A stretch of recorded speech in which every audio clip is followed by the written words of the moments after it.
des quelques photos de l'époque. Mon père et son copilote. Je suis carrément un enfant de Dakar, je suis passionné par le Dakar, mais toujours en me disant un jour j'aimerais bien être concurrent. Le projet, clairement, il démarre en 82. Mon père a l'idée de racheter un Lada et puis se lance au Dakar. Il est à la Concorde en janvier 82. Et malheureusement, arrivé à Gao, panne d'allumage, il essaie de réparer, ils n'y arrivent pas. Et du coup, il faut rapatrier le véhicule et il termine comme ça. Donc là, il est dans sa configuration étape du Dakar. Ce que je voulais vous montrer aujourd'hui, eh bien, c'est ça. Monsieur, nous avons le plaisir de vous confirmer votre engagement au 4e rallye Paris-Alger-Dakar, le point européen. Signé Thierry Sabine. Et donc on est quasiment jour pour jour, 40 ans plus tard.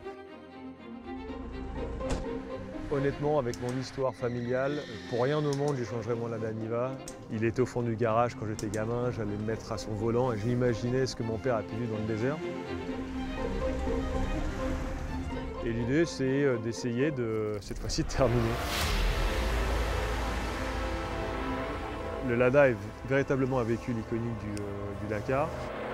C'est le deuxième en 82, la même édition que celui-ci. Un certain Jean-Claude Briavoine l'emmène à la deuxième place, il se tire la bourre avec les phares Maro. Et voilà, et la légende était née clairement.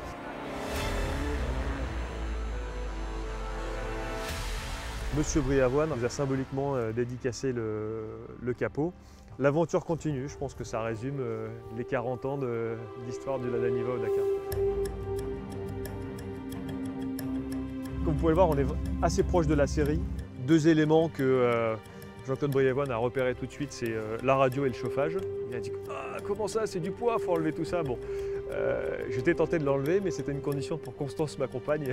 Donc voilà, elle m'a dit si j'ai pas de radio et pas de chauffage, je ne viens pas.